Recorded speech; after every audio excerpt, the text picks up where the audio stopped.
For as long as Studio Series has been going, I'm actually surprised how I've barely touched it, but with Transformers Rise of the Beasts on the horizon, might as well post at least one relevant video this year, am I right? Of the numbered figures, Rise of the Beasts takes flight with SS-97 Airazor. I was unsure whether to review her in the reports format, since, despite technically being a new mold, this toy has similar engineering to Kingdom Airazor. I'll make an exception here, but still, expect a little deja vu. Like her Beast Wars namesake, Airazor turns into a peregrine falcon, only this one's mechanical. Or is it?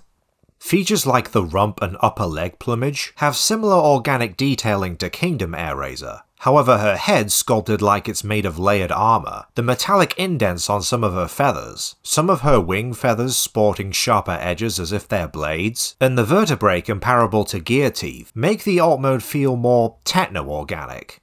As for the colours, both the tan and pale gold plastic evoke the brown of the original Beast Wars Airazor toy, but combined with the silver, brass and metallic pale green paint, results in an ancient jungle temple guardian aesthetic. How she's actually depicted in the film, I guess we'll see, but it's a cool look regardless.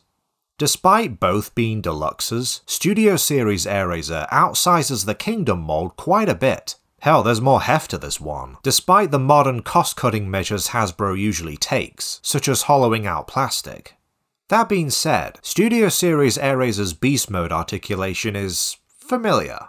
Neck hinge, neck swivel, hinged lower beak, multi-jointed legs, the wingtips furl in and out, and each wing consists of 4 hinges. However, if you recall, Kingdom Airazor's wings, even when splayed out, were molded with a slight curve to them. Here they're completely straight.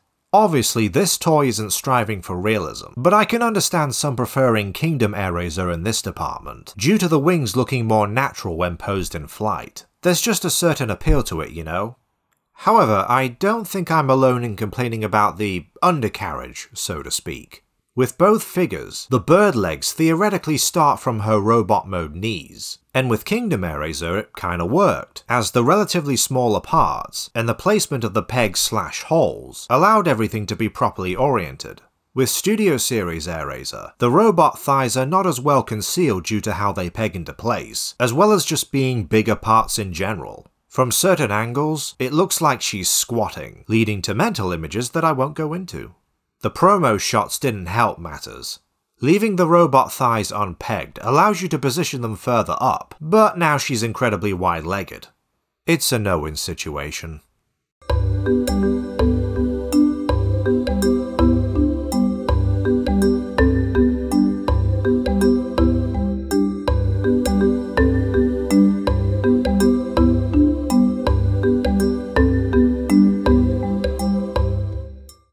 Whether or not this Airazor has an actual robot mode in the film itself, the design before us is, in essence, a live-action movie Beast Wars Airazor. Let's go down the list. You have the backswept spikes with feather lines sprouting from her head, albeit more pronounced than her namesakes, like a crown of sorts, making this Airazor seem more majestic. The front of her head is styled like a peregrine's or some other bird of prey's beak, though the brass paint is too close to the plastic colour for it to stand out. You have the bird head chest. There's the shoulder pauldrons, though they don't flip up this time. She comes with twin arm-mounted photon blasters, albeit smaller than the Kingdom figures. Unlike that toy, they don't need to detach for transformation as they store in the same location in Beast Mode. Her wings fold up neatly on her back. Lastly, her bird legs straighten out into her robot legs, with the bird feet rotated backwards. Did the photographers just not like this toy or something? You also have more of the organic-like feather details, both on the thighs and surrounding the bird head chest. Ultimately, this is the better looking mode for me. Pretty much all of Kingdom Airazor's robot articulation can be found here. Ball-jointed head and ankles, universal hips, hinged elbows, knees and wrists, swivels in the waist, biceps and above the knees. However, instead of universal joints, the shoulders are ball and sockets. You do have the same caveats in that for full waist rotation, you need to unpeg the tail, which itself requires you to disconnect and unfold the wings, which I guess works if you prefer them displayed that way. And yes, she has a flight stand port at the back of her waist.